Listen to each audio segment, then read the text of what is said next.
Ladies and gentlemen, my name is Father Martin, as perhaps most of you know, and if you have seen that film and did not guess that I am an alcoholic, you still need a little attention.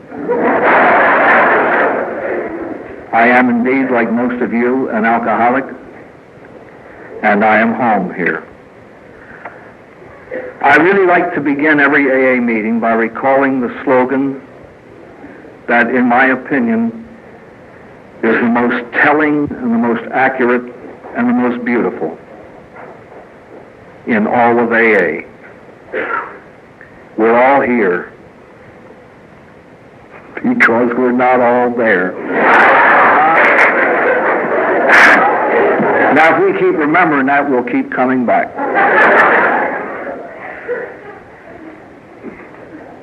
AA lays down guidelines for us as to how to conduct ourselves at an AA meeting.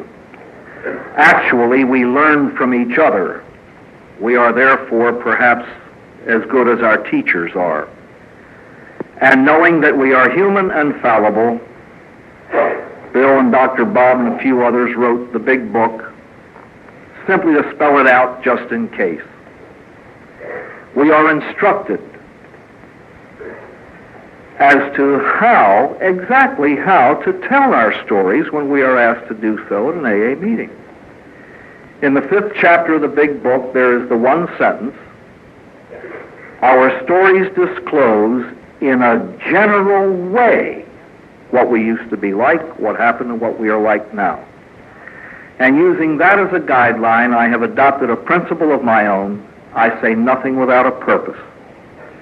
I will therefore tell you just enough about my drinking to let you and me know that I belong here.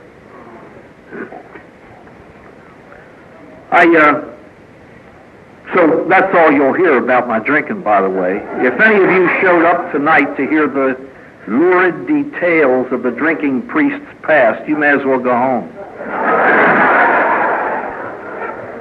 I just wasn't that good at being that bad. Neither were you.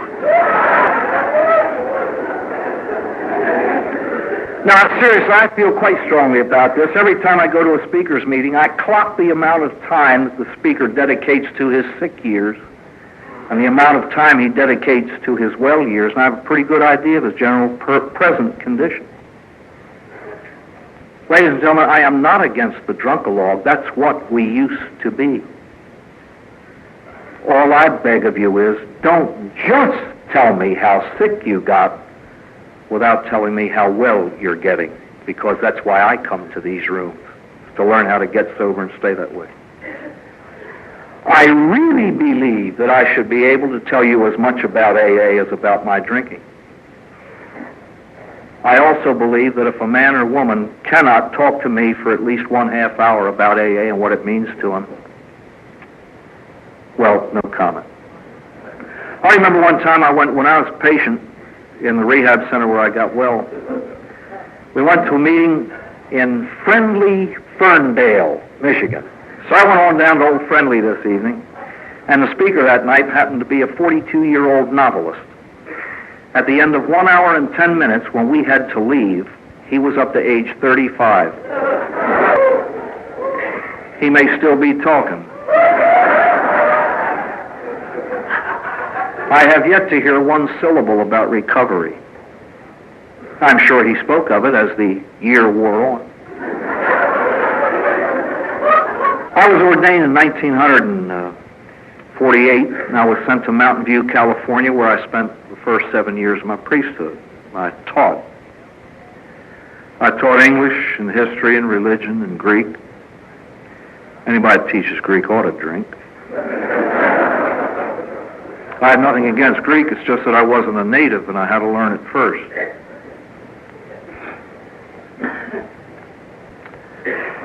I believe that an alcoholic is somebody whose drinking is different from that of normal people, and that's not a very difficult concept to grasp. Let me show you what I mean. In rooms around the country, AA people gather to hold meetings. And every now and then we talk about the gigantic problems that we faced when drinking. This one is a biggie. how to get rid of empty bottles. That was a very real problem for many people. Little kid look at you and say, throw them out. It's too simple. That's too simple.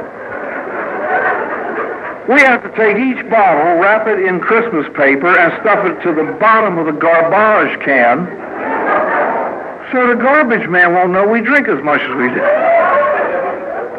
I had no problem with empties. In a closet out there, I had 2 suitcases that I used to hold empty bottles with. Why I saved them in suitcases, I don't know.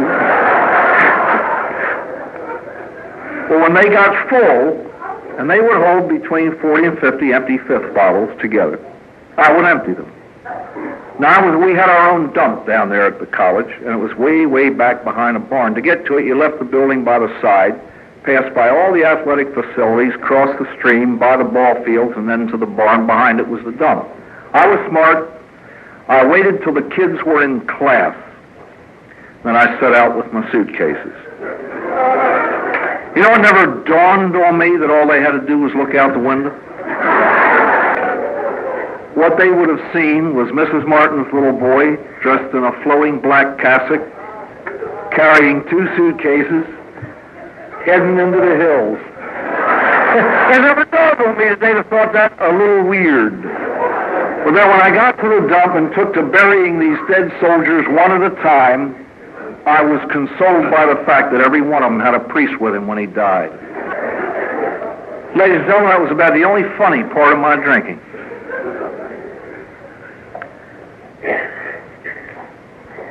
It began from there to get sad and then sadder. I didn't drink very long, I drank for 10 years. The last 5 were pretty serious. My drinking, by the way, was not very spectacular. You won't hear anything unusual or bizarre. I never once showed up in a classroom in my shorts.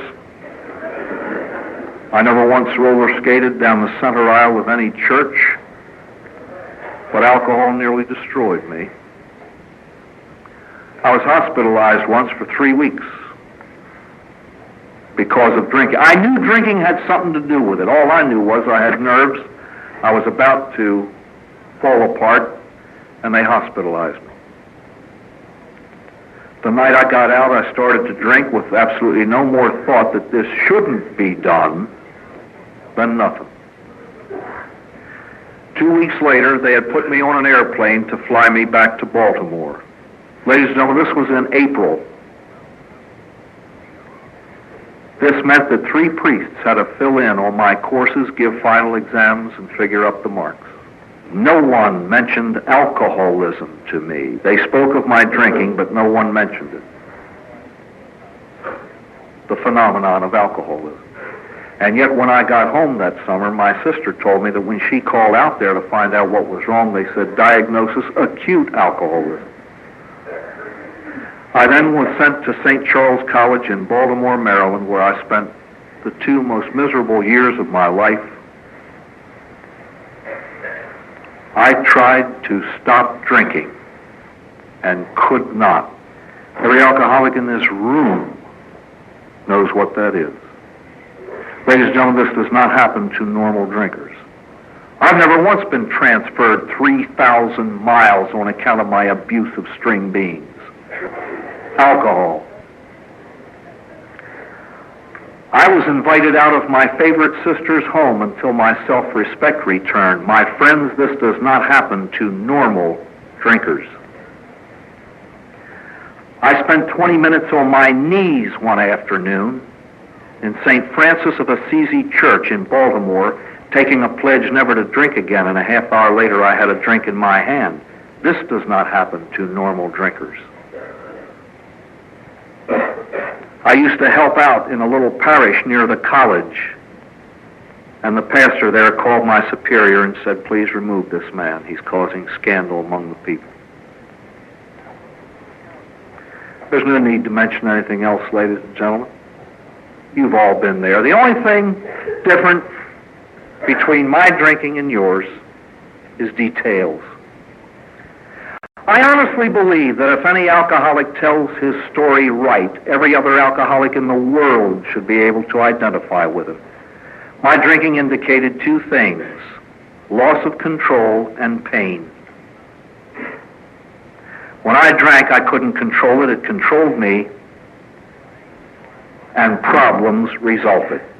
Face it, my friends, if we could drink in a controlled way with no trouble, we'd be drinking tonight and would not be sitting here. I had a superior who had no intellectual understanding of alcoholism at all. I remember his coming to see me one day, and with tears in his eyes, he said, "What do you want? Name it. If it is available and will help you to stop drinking, it's yours. Name it." What could I say? He didn't know and I didn't know. But he had the love of the human heart. He had the milk of human kindness. He cared about me. If ever a man deserved the epithet father, he did.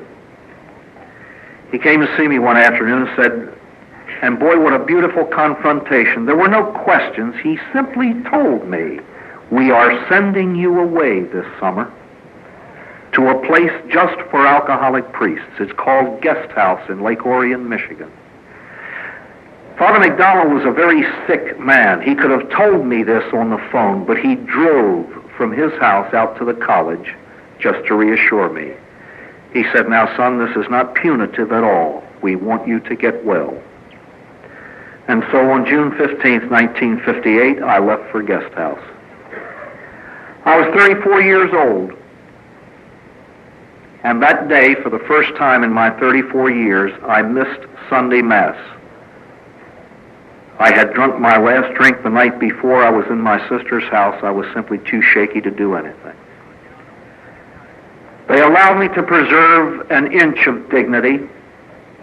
Father McDonald told me to tell them that I was simply being sent to Detroit on an assignment for the summer. They knew where I was going,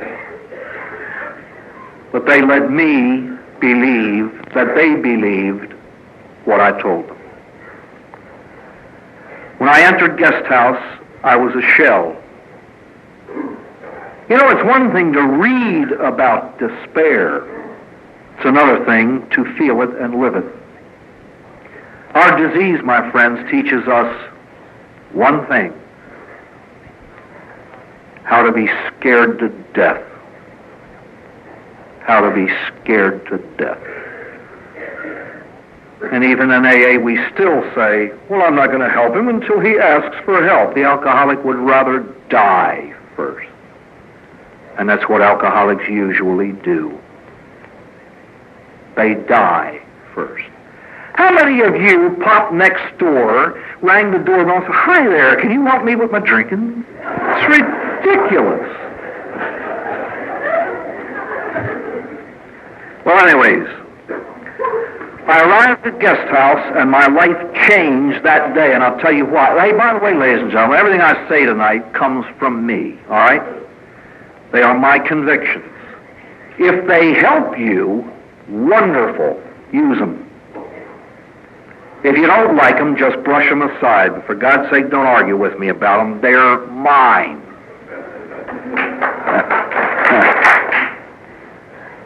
I've had 17 years to mull over these things. So if you can't use them, just brush them aside. But don't come up after and say, "I disagree with you about." I don't care what you disagree with. These are my opinions. I have a right to express them as you do when you're up here. Face it, I got to listen to you too. Number one, the absolute essential nature of the phenomenon of having a sponsor. No one is judge in his own case. My friends, every one of us was an island of loneliness when we drank. You know what happens to a lot of us? We get sober 4 months, we got the whole world by the short hairs, and suddenly we are everyone else's sponsor. Somebody says, "Who's yours?" You go, So who's your sponsor? And then you get these magnificent answers. "God is my sponsor." Well, la-di-da, ain't he everybody's? Or this beauty. The group is my sponsor. Let me tell you something. I mean, if that's what you want as a sponsor, fine. I simply believe this because I've learned it the hard way. 2 heads are better than 1. 32 ain't.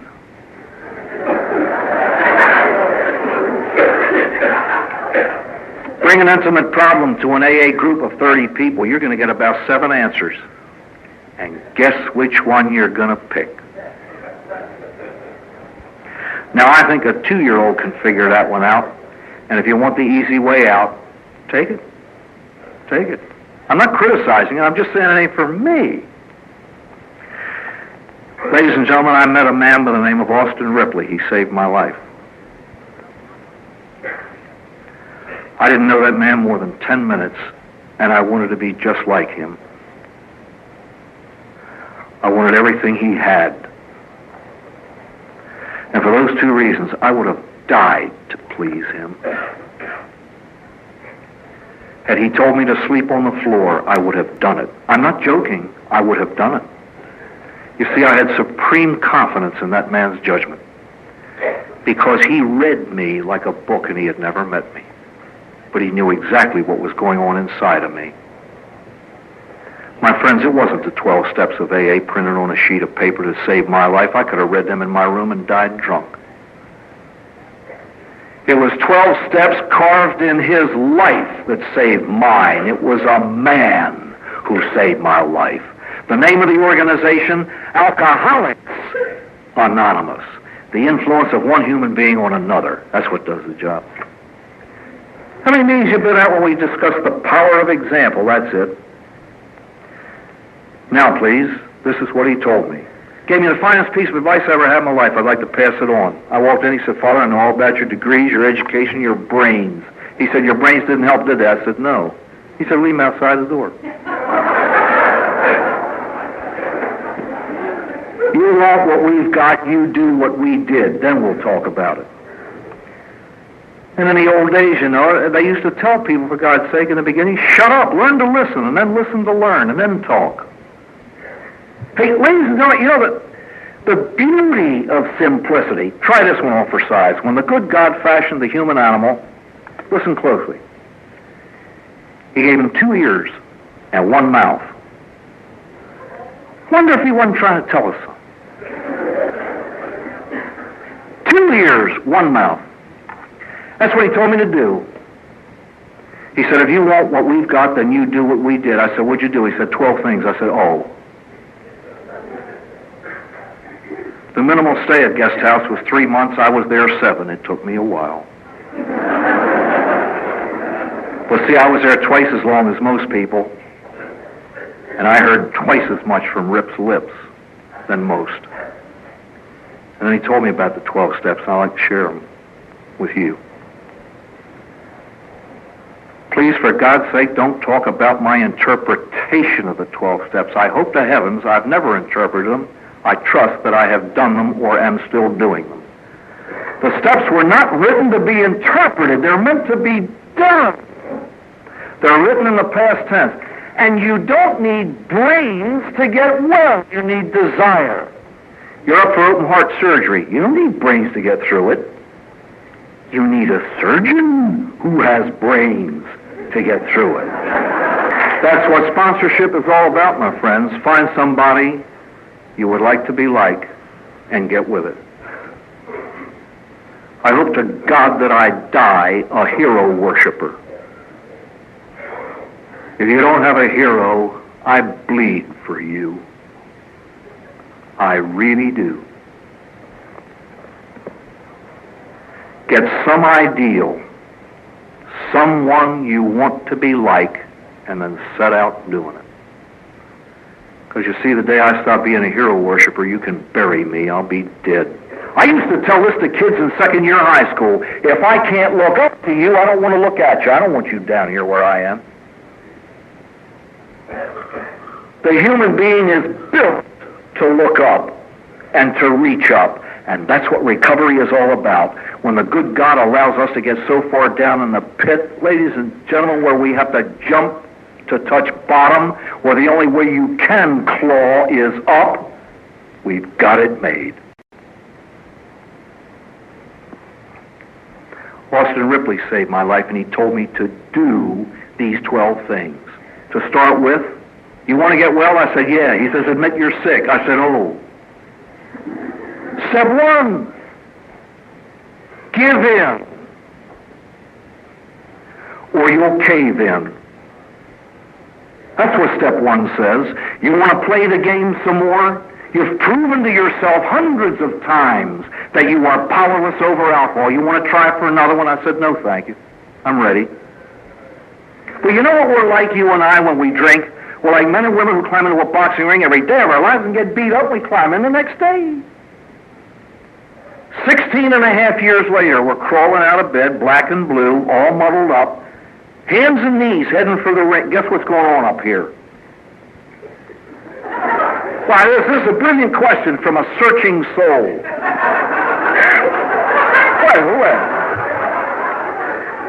How can I not get beat up today? And we're climbing in the ring.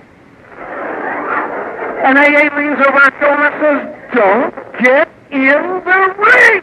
Sure. We climb in. It may have been Hannibal said it to the elephants before he slid them over the Alps. He said, gentlemen, if you don't take a drink, you can't get drunk. That's what AA tells us. Simple, isn't it? But you see, we're compelled to climb in the ring and try again and again. Ladies and gentlemen, let me tell you something, what I believe about step 1. It's not just something I take and then go on. Step 1 is a realization of my condition. And I've got to deepen that every day of my life, because this is a gut-level feeling in me.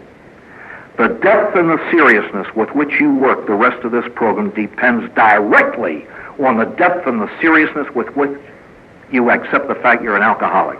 I don't know about you, I don't know you. I know me. I am an alcoholic. I cannot drink alcohol, therefore I do not drink alcohol. It's that simple. Now, please, in order to maintain that, I became willing to do everything that was necessary to maintain that. He ushered me the following night into a room full of about 25 people. They admitted they were powerless over alcohol, but this one was sober 15 years, this one was sober 12, and my last drink was 2 days before. I said, how'd you do it?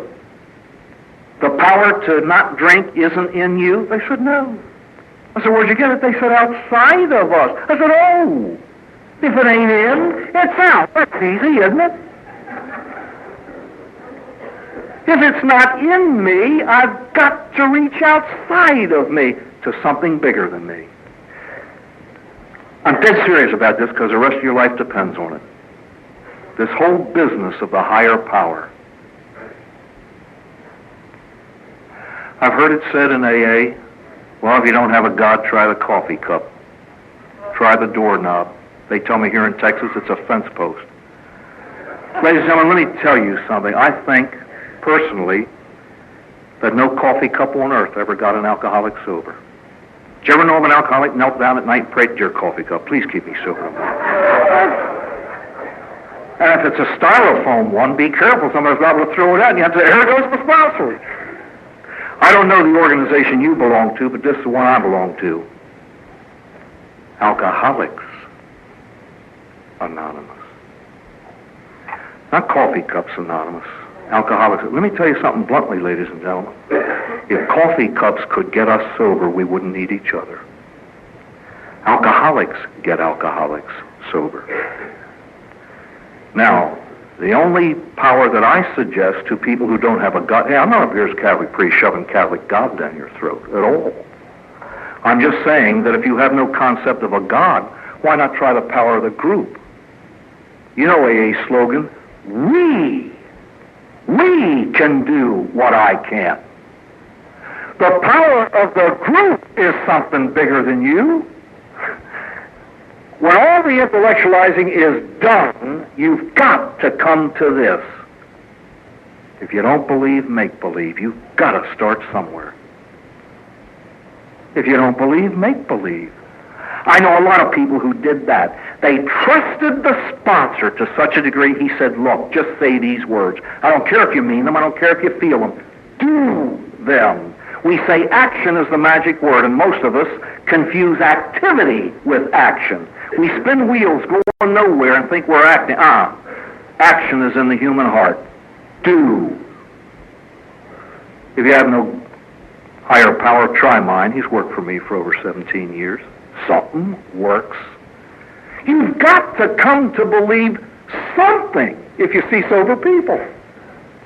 I don't care what it is you believe, just make it something bigger than you and grab it. If you still have trouble with a higher power, try mirror therapy. Buy a cheap 10-cent mirror and look at it. It should take you about 4 seconds. And if in that time you cannot come to the conclusion that somewhere, someplace, there's got to be something bigger than what you're looking at, you are sick.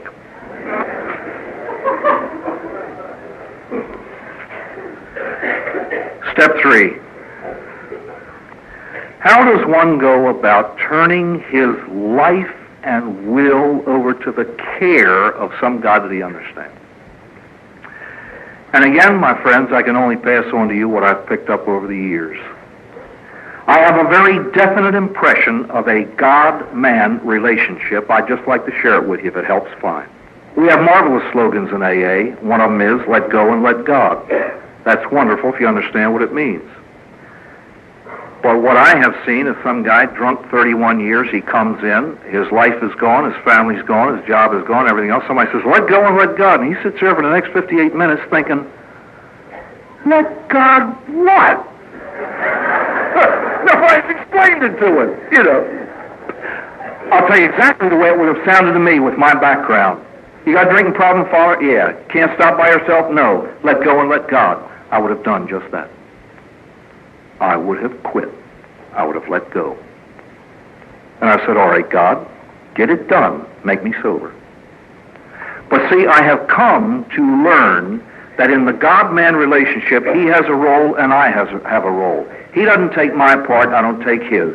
Somebody once said, pray as if it all depended on God, but act as if it depended on you. Sure, faith moves mountains. Just bring a shovel in case. Now, have you ever heard this in AA? Here's a guy, no, don't do that. Here's a guy in AA, comes into a meeting some night, he says, good heavens, drinking is not my problem. I got 14 years sobriety. Holy smoke, is my life becoming unmanageable? And then this quote, I've got to get out of the driver's seat and let God take over. Don't do that, you'll have a wreck. Ladies and gentlemen, God doesn't come down and take over a steering wheel. What do? Get in the back seat? Sit on the hood? What I've come to learn is God Almighty supplies maps. We do the driving. We do the driving. I'm the one who makes choices in my life. But I should make them according to the guidelines God gives it. You know what we do with maps, don't we? Open the glove compartment, put them in, shut it, and then go down the road, you know. And then we wonder why, well, what do you pull over to the side, open the glove compartment? This is a story I've used for years. It makes sense to me. There's a little kid living on a farm. Nobody knew this, but he's afraid of the dark. Deathly afraid of the dark. The mailbox is about 400 yards from the house, and one night somebody forgot to bring the evening paper up. His mother said, Georgie, go get the paper. He starts crying. She said, what's wrong with you? He said, I'm afraid of the dark. She sat him down, put her arms around him. She said, honey, I didn't know that. But she said, you know, there's nothing to be afraid of out there, because the only thing we're afraid of is the unknown.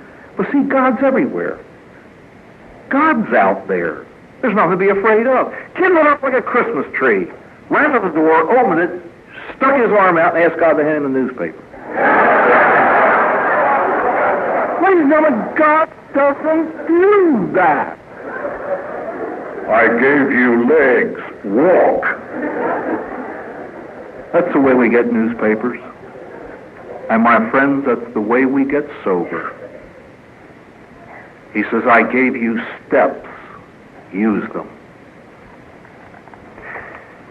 God supplies two things, the power to not drink, and then the means to exercise that power, the steps. Step 1, I can't handle it. Step 2, God can. Step 3, I believe I'll let him, so we join up.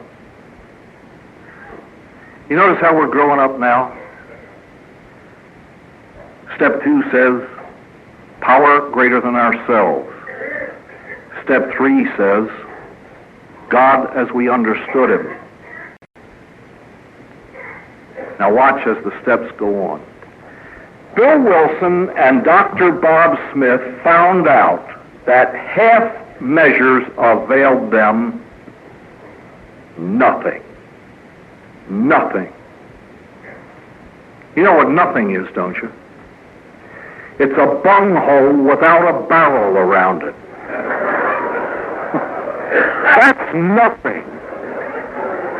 And that's what we got when we did it our way. We wound up drinking. I want to do everything except quit drinking. So I moved myself, I changed the brand, I changed the kind, I do everything except stop drinking. Half measures avail us nothing. Ladies and gentlemen, the easiest thing on God's earth is to get sober. When you've drunk all you can hold and you can't drink anymore, you get sober. The problem is to stay that way.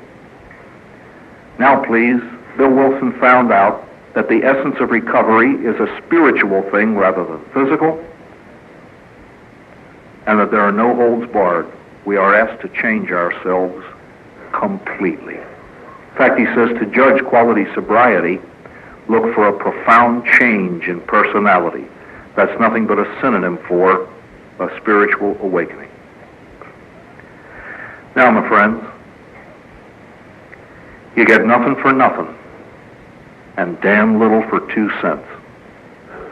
You want the best, you pay the price, and it's very dear. I know some people who stay sober on 2 steps, 4 steps, 9 steps. It can be done. But you will stay sober on 12. It depends on what you think you're worth. We don't do these steps because they're nice. We do them because they're necessary. I would love to share this incident with you, because I think that the only thing that's going to push us to do it all is a sense of our own worth, of our own value. A friend of mine in St. Louis by the name of Joe Golden met me one night, took me to an AA meeting that they had asked me to speak at. We finished speaking. I went back to Joe's home, slept over, and the next morning drove me to the airport to fly home. On the way to the airport, he shared this story with me. Ladies and gentlemen, it takes a lot to impress a priest. I have $100 cash in my desk drawer at home for anybody who can tell me one I haven't heard before. You can believe this or not, I've gone to sleep hearing confessions.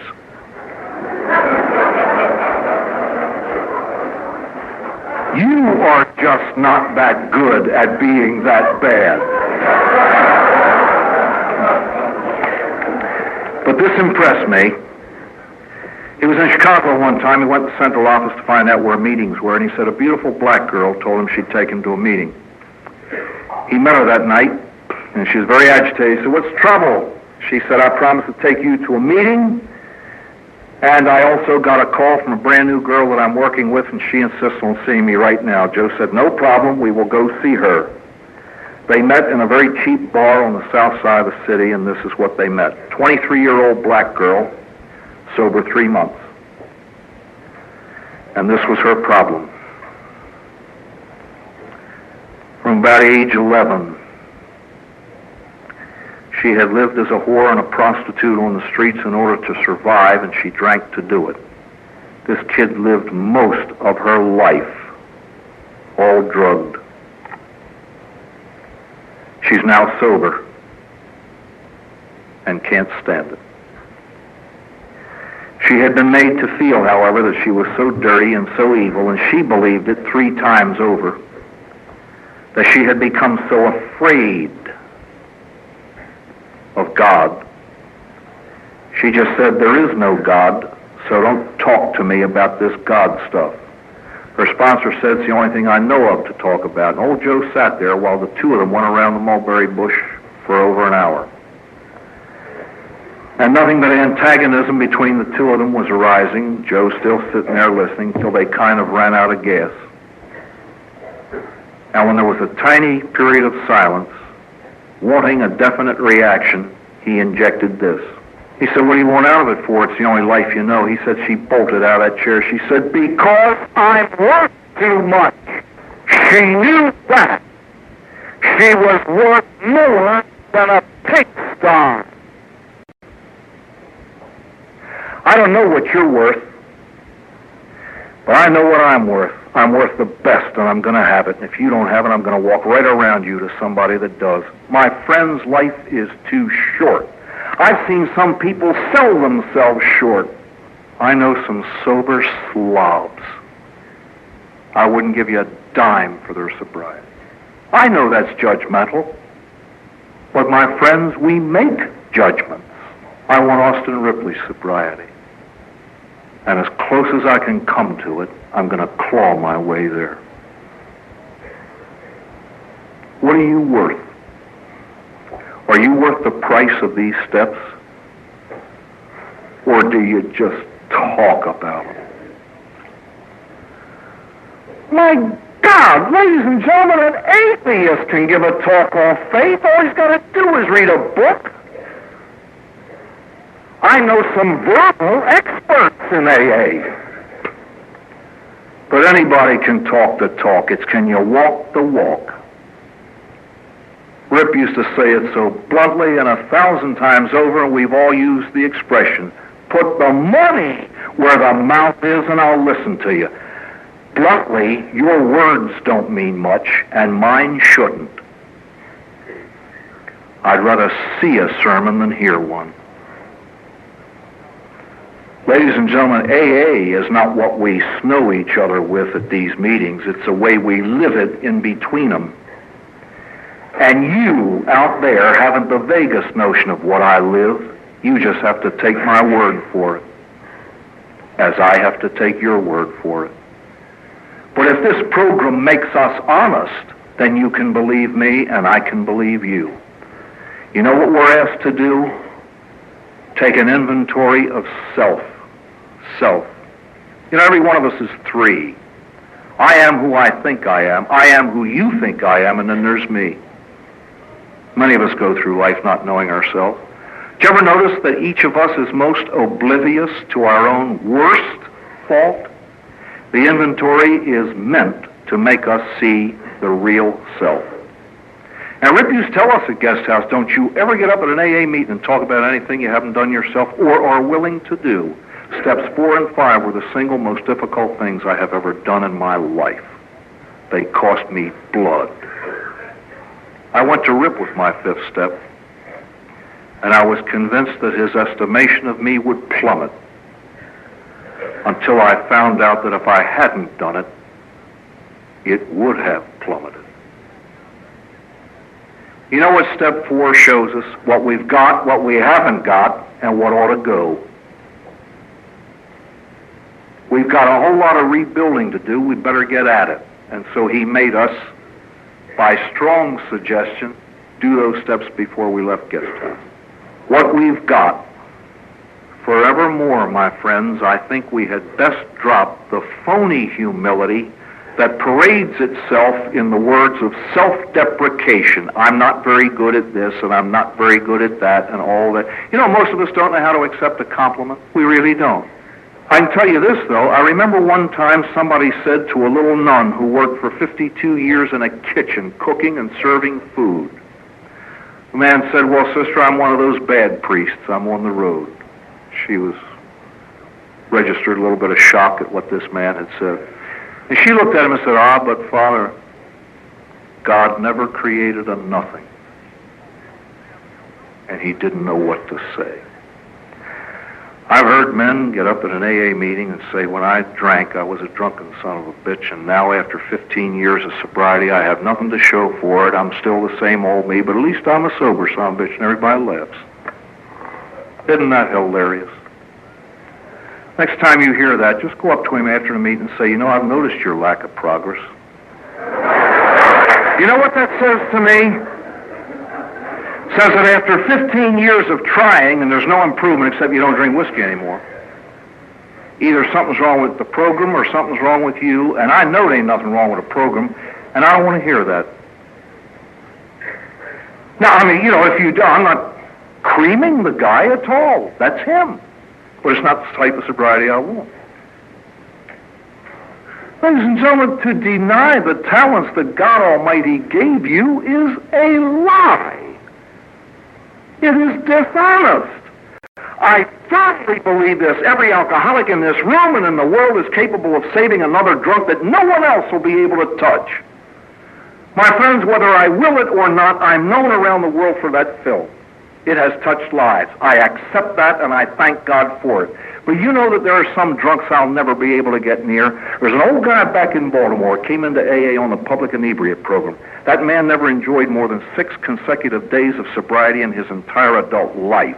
They gave him a home where he could die in dignity, and old Hambone, that's his name. I don't even know the man's last name. Hambone got well. He will save lives that I'll never get near. You better find out what your talent is, because you're going to be asked to use it someday to save a life. And if you don't know what it is, you're liable not to be able to use it. I would suggest a strong inventory step to find out just who you are and what you've got.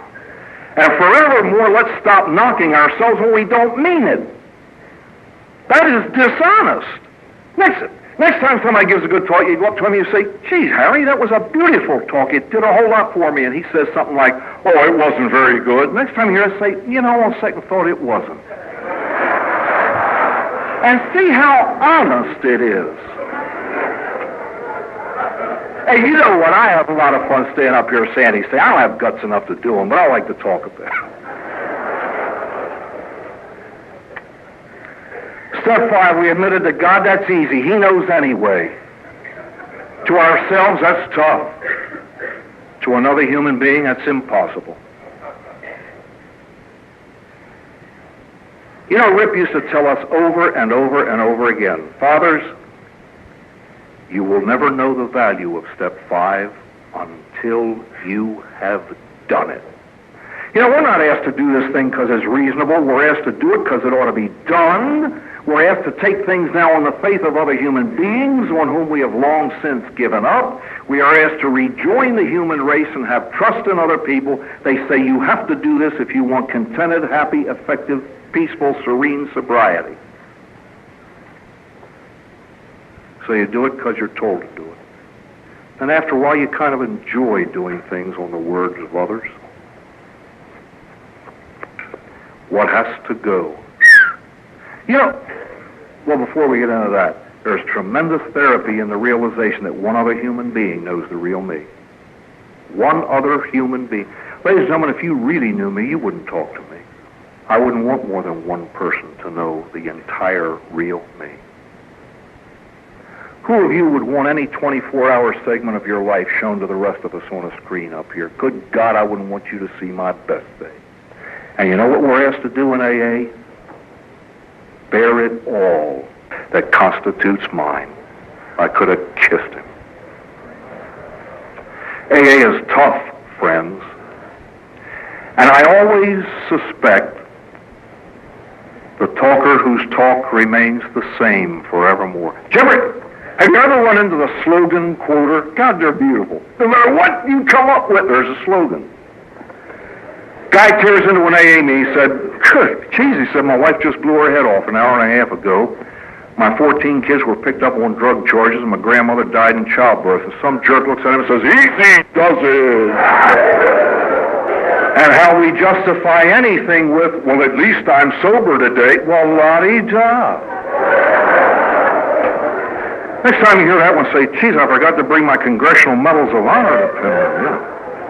Ladies and gentlemen, nobody gets medals for doing what he's supposed to do. In AA, we've been given the opportunity to stay sober. We ought to be. We ought to be. You don't go around waving them, "I'm sober today."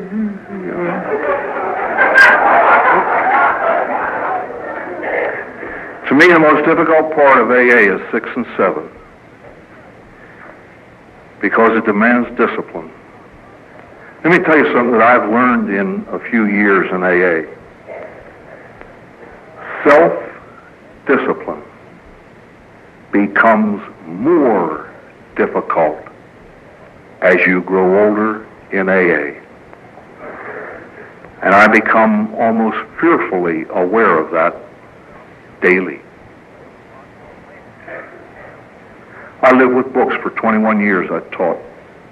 I have lost the discipline of reading.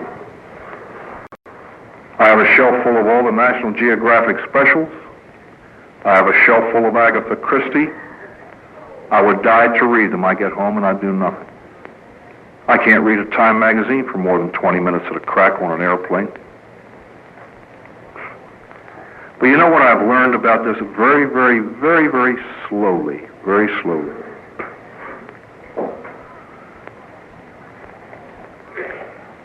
You ever been in an AA meeting and it's a discussion meeting? Now, I don't know what you're like at AA meetings, but this is me.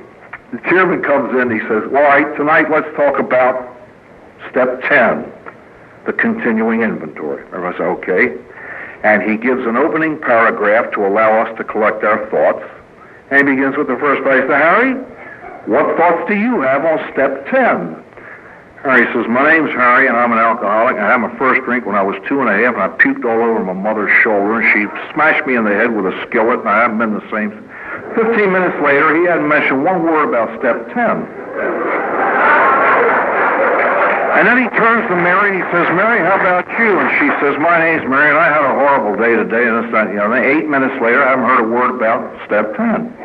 Now, I don't know what you're like at AA meetings, but this is me. I'm sitting over on the other end of the table, just, drumming the fingers, saying, wait till it gets to me. I'm going to straighten this whole thing out. I do that all the time. All the time. I'm going to straighten this meeting out. I mean, first of all, what they have to understand is the meaning of the word inventory. I want bing, bing, bing, bing. And then they have, and I'm getting more and more excited as it comes along. Geez, I can't wait for my opportunity. See? When it comes, my name's Father Martin, I'm an alcoholic, and I pass. It's like cutting your tongue off. Now, ladies and gentlemen, it takes unbelievable discipline to do that. And I do it about once every 400 meetings. That's tough.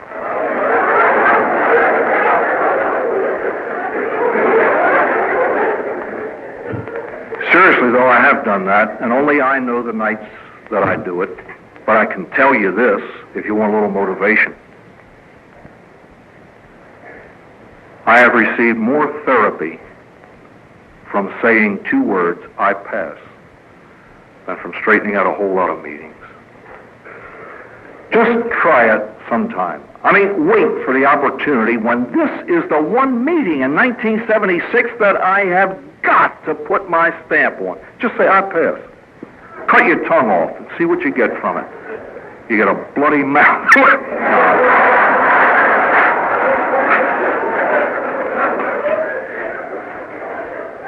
You know what we alcoholics were like when we were drinking? There's a marvelous little story that really does illustrate it. An Alitalia airplane took off from New York headed for Rome, and it was in the air about an hour when the voice came over the intercom. Sir Lawrence, this is your pilot. In a few minutes, the pretty stewardess, she's going to come and serve you lunch, and we hope you enjoy, but before lunch, I got 2 announcements. One's a good news, one's a bad news. I tell you what I do, I give you the bad news first. Announcement number 1, this is we lost. I ain't got no idea what it could be. Hold on for the good news. Announcement number 2 is that we're making a damn good time.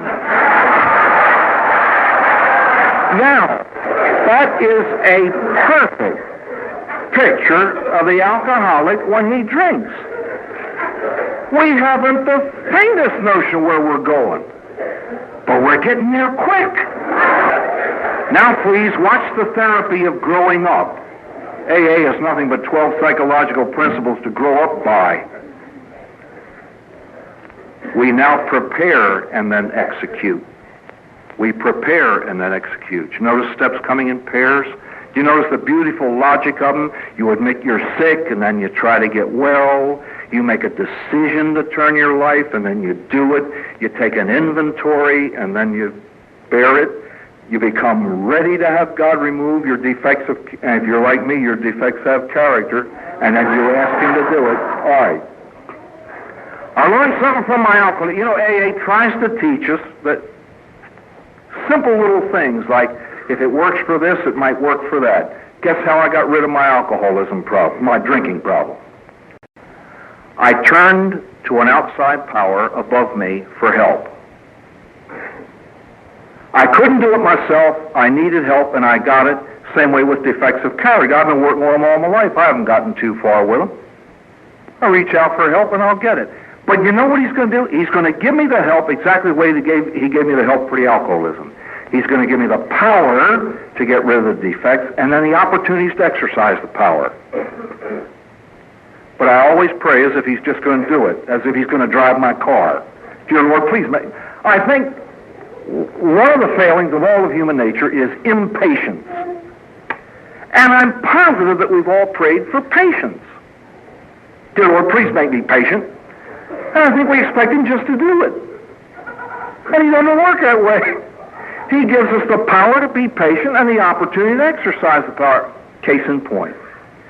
Guy shows up at 8:25 for an 8:30 meeting. Holy smoke, what a day. Worst day of my life. I had a flat going to work. I got bawled out by the boss for something or other. I had a fight with a secretary. I was late coming home, so she burned dinner, blamed me.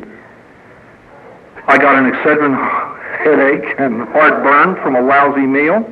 I burned myself showering and cut myself shaving. It was the worst day of my life. And some old process sounds to me like God gave you 19 opportunities to grow and you blew them all. And that's exactly the way we're asked to grow. In other words, this is the way we operate as far as God is concerned. Age 21. All right, dear Lord, please make me a little bit more patient. 39. Dear Lord, a little more patience, please. 52. All right, Lord, a little more patience. 67. Dear God, please.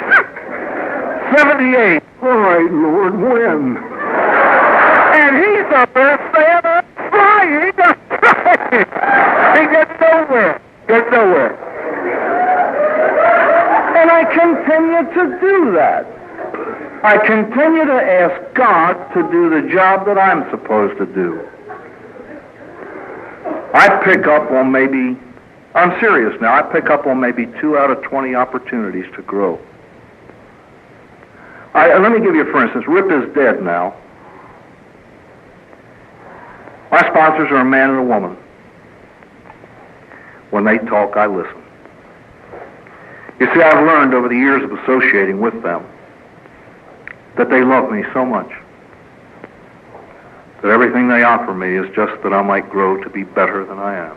And I know that. Sometimes I'm a little slow, but I know that. And if you tell me something because you love me, I'll do 2 things. I'll thank you for it and I'll act on it. It took me about 15 years of sobriety to learn that. But boy, does it pay off. You see, in my opinion, that's God acting through others to help me grow. Some of my defects of character are waning.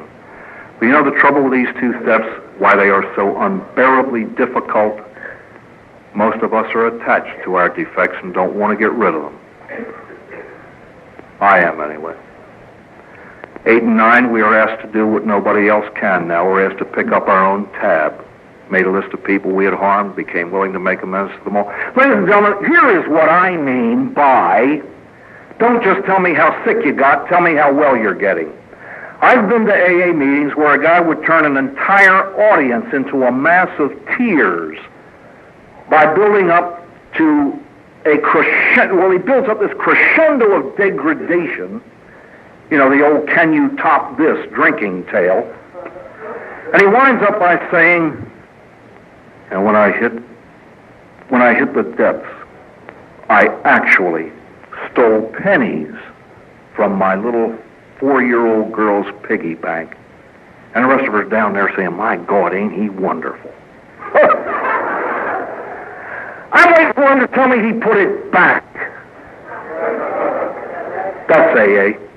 That's AA. That's AA. Every time I talk about this, something comes up whereby I have to make a completely embarrassing amend. I remember one time I was sober 8 years, and I had to get down to that same priest that tossed me out of his parish. We're great friends now. I owed him $30 for a case of his wine that I drank over.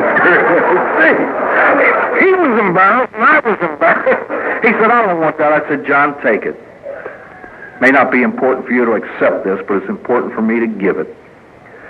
Step 10, we continue to take personal inventory so that there will no longer be any backlog of guilt.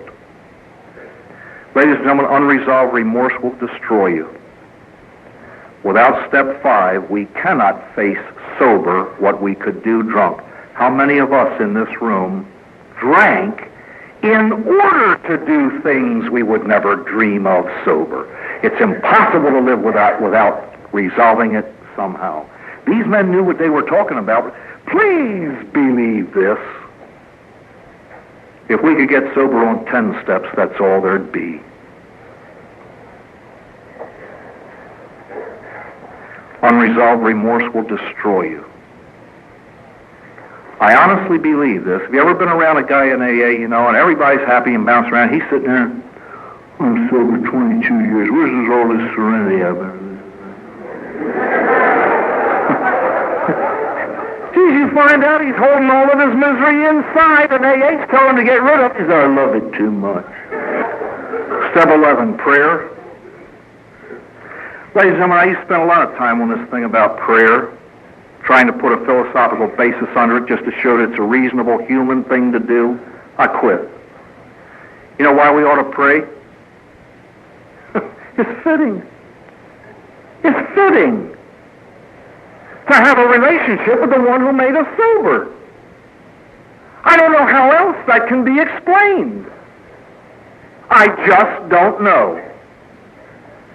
But you know what we do in AA? Every one of us, well, we get sober about 4.5 days, and we're all spiritual experts. Well, now, when I was drunk, I used to bargain with God. Get me over this, I won't drink again. Ha, ha, ha, and everybody laughs with us. But now, I talk to my buddy. Oh. Ladies and gentlemen, we don't talk to him, we talk at him, we talk him to death. Did you ever wonder what a Sunday morning is like up in heaven?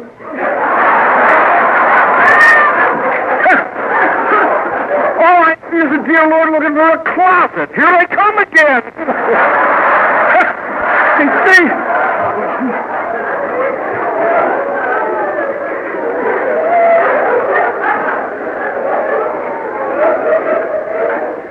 I think a great indication of ignorance is constant diarrhea of the mouth. The things that we talk about most we know the least about. Don't knock those prayers you said when you were drunk. He answered them. You're here. I would take one single prayer from the guts of a suffering drunk to all the verbiage that we cream him with now.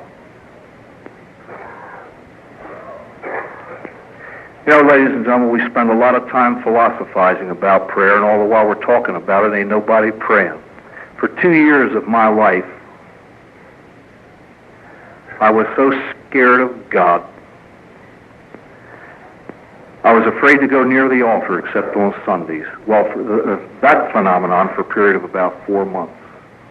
I was saying Mass only on Sundays because I was too terrified during the week.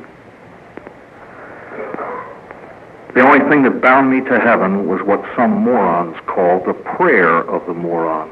We Catholics have a thing called the Rosary, 50 Hail Marys. It was the only chain that bound me to heaven for 2 years because that's all I was capable of.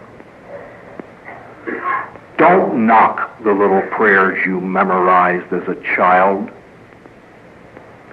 Hopefully you'll be saying them on your deathbed. I mean, you know, the organization of priests that I used to belong to were founded in France. A lot of the old French fathers came over. One man, even before he was ordained over here, and he lived to be in his 80s. He never again spoke French, except when a French-speaking person wanted to go to confession. And yet when it came time for him to die, and he was in a coma, you could hear him just murmuring the little prayers that he learned from his mother when he was a baby. Please believe this, friends. We have different kinds of prayer because they fulfill different needs. Don't compare prayer. There will come a day in which you are incapable of meditation and conversation with your buddy. And sometimes there will come a time when the only thing you can reach out to him with is a formula, a memorized formula. And God, it'll taste like water to a man dying of thirst. Prayer I consider to be like clothing. We have different kinds for different needs. No one wears a bikini to a banquet nor a tuxedo to the beach. It's that simple. To get practical about it, prayer has nothing to do with the volume of it. It has to do with consistency. It's like meetings. You don't go to 100 during the first 100 days of 1976 and then say, I've taken care of this year. You go to 2 or 3 or 4 a week or whatever is necessary for you, and that's the way we pray. Why not just try a minute a day? Now we come to the crowning glory of our magnificent fellowship. It's why all of us are together in this room, step 12. Bill Wilson said, I wonder if I might not survive by trying to help another drunk. Dr. Silkworth said, I don't know, why don't you try? AA's 12th step is its crowning glory. We could speak forever, my friends, about gratitude because it is the golden hinge on which the sober life swings. Without it, no sobriety. I've heard people say if you do this, you get drunk. And by the way, a lot of sponsors threaten new drunk. Do this, you get drunk. Don't do that, you get drunk. Forget that garbage. Hold up the example of your life. Show them what to do instead of condemning what not to do. I know people who do it all and stay sober. I wouldn't give you a nickel for their sobriety, but it's so. I can only say this infallibly: if you are not grateful for your sobriety, it is impossible to keep it. I look at the beauty of gratitude by glancing first at the ugliness of ingratitude. Ingratitude is the halitosis of the human soul. It is the only thing that makes God Almighty turn his face away from us. It stinks. And gratitude, my friends, is not talking about it. God, don't tell me you're grateful. Show me. You don't have to feel grateful, you have to be grateful. Tell me when you get up here the things you do so that I might do them too. You know, ladies and gentlemen, they say act, do the things. And yet everything I do, I love. I don't know whether I get too much credit for the things I do. I love it. There's only one thing in my sober life that costs me a great deal. Talking in prisons. They're the most depressing place on earth. And every time somebody calls me and says, how about talking at the prison on December the 4th, I get out the schedule book and say, I'm all booked up. Call me next June. And they do. And then I gotta go, you know. But I get there. And the other thing, oddly enough, you know, ladies and gentlemen, I live on airplanes. I go all over the place. I lecture professionally. That's the way I make my living. And one of the beauties that does cost me a little bit is a positive answer to the question, Father, would you like to see our facility? Everything in me says, no, I don't want to see your facility. You know, you go around on the tours and like, this is a conference room. You say, Here is a bathroom. Telephone. But then I know that they want me to see it, and so I do. And then I get great enjoyment from it. There are very few things that cost me. You know what step 12 is, my friends? Gratitude in action. Gratitude, according to Austin Ripley, is the golden tray on which I offer to others what God has given me. And so, having had a spiritual awakening as the result of these steps, we tried to carry the message to alcoholics and to practice these principles in all our affairs. Now, I don't know the big book that you read. I don't know the cards on which the steps are printed that you read. But the one that I have does not say, We tried to carry the message to alcoholics who picked up the telephone, called the central office, and asked us to. You know how AA began? Dr. Bob Smith did not call Bill Wilson. Bill called him, and he was drunk. I know AAs who say, I'll help you get well if you show me you already are. I know AAs who try to use reason with an irrational, drugged mind. Here's some poor old alcoholic screaming for help, all drunked up at 2 a.m. Call me when you're sober. Boom! What would you think of a doctor who answered the phone in the middle of the night and the guy said, Doctor, I think I'm having a heart attack. My left arm's nearly killing me. My chest seems to be ready to explode. It hurts me so bad I can hardly breathe. I can hardly talk. What would you think of the doctor if he said, call me when the symptoms disappear? Ladies and gentlemen, I realize step 12 is a judgmental thing. I realize you don't let the same drunk plague you night after night and he doesn't respond. Sometimes the seemingly cruel may be the kindest thing that you must do, but I hope that forevermore the horrible language, you've got to be cruel to be kind, will forever disappear from our lips. How can we be cruel to sick people? God in heaven. How we play God with the sick alcoholic. That son of a bitch doesn't want to get sober. Isn't that beautiful language from those of us who scream that we have a disease and we wish the world understood us? Isn't that beautiful? Somebody once asked Austin Ripley, how far do you go with a drunk? And his answer was, as far as you can. And then one step more.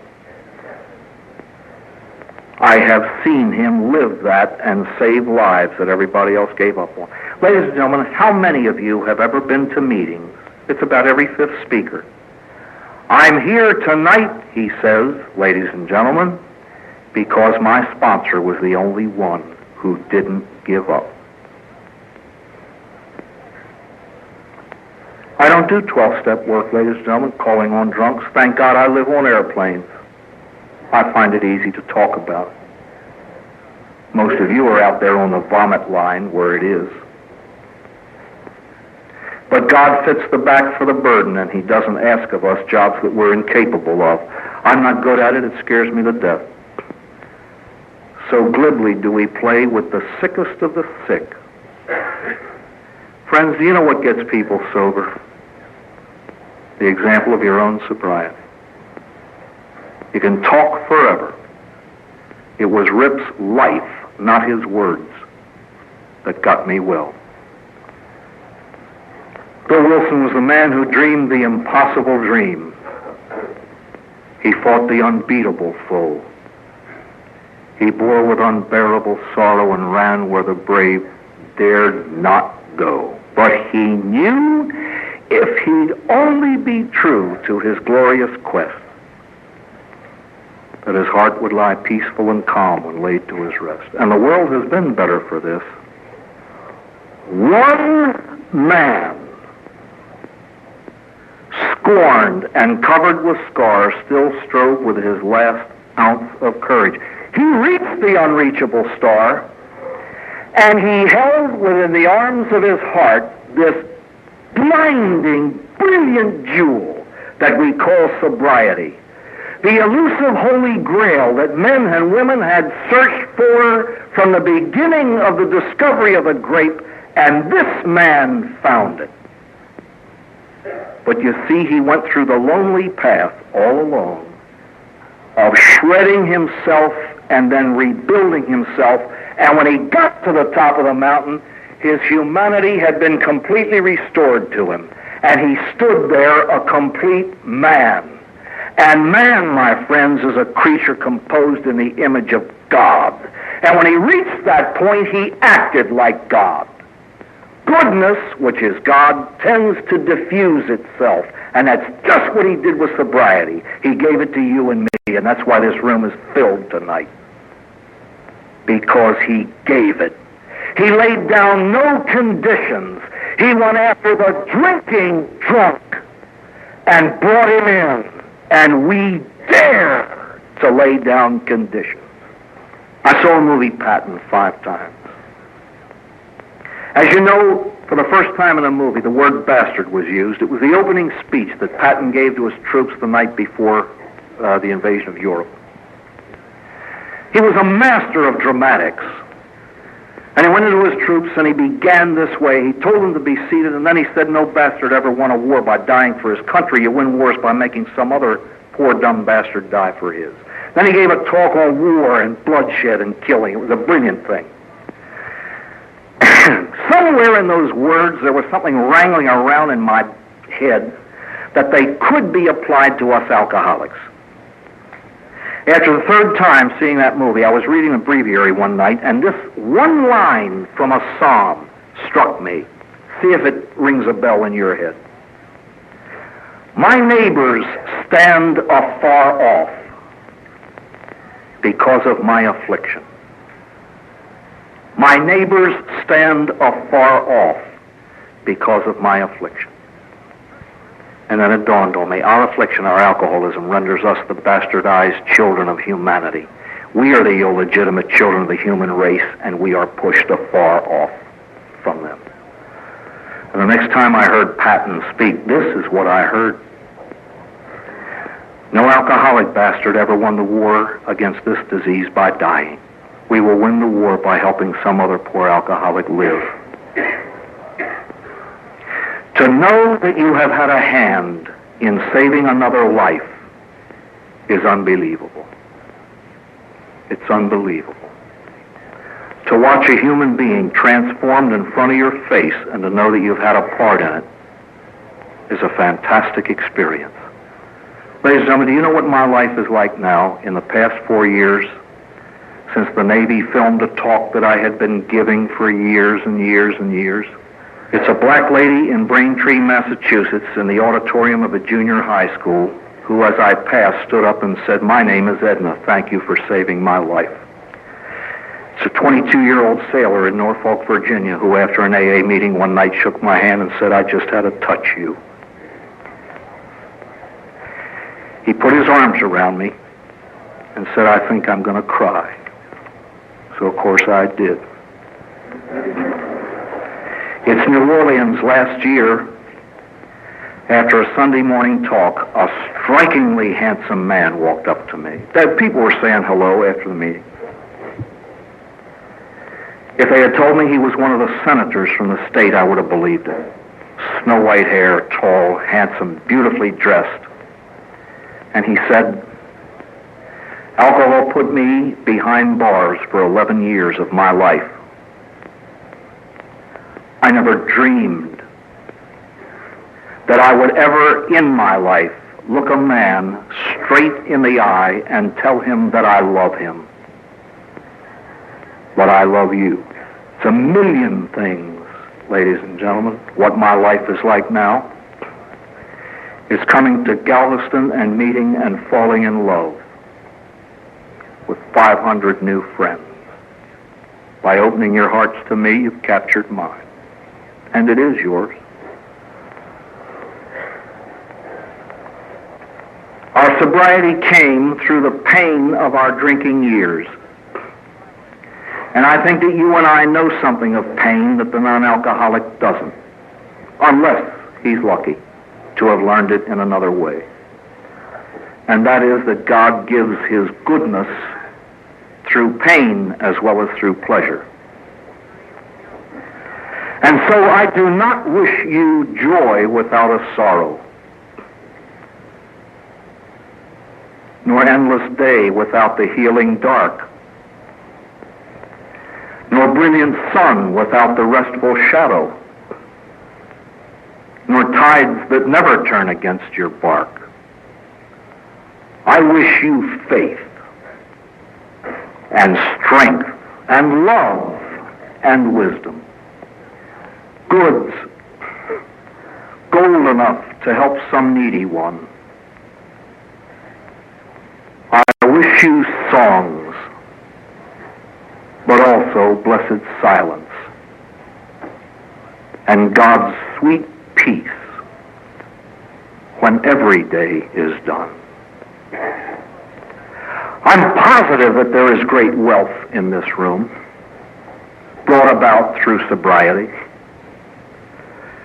But I can say this infallibly. I am the richest man here because God, in His goodness through AA, has given me, all of you, the price that I pay is a pretty serious one for me. I've come now to the end, and I have to go. I leave tomorrow morning to go back home, Sunday to Atlanta, the following week to Nebraska, following week to Colorado Springs. Most difficult thing on the face of the earth is to meet people and love them and have to go. I hate goodbye. So I do what the Latins do. They don't say goodbye. They commend you to God. Adieu, adios, addio. And always they look forward to meeting again. Auf Wiedersehen. Au revoir. In Italy, unto the seeing again, arrivederci, except in Rome. Rome is the hub of the world. There's nowhere on earth where there is such pride of origin. The world twirls around Rome. They never say till we meet again. They say till we meet again here. Arrivederci. I commend you to God. Addio. Till hopefully someday we meet again here. Arrivederci.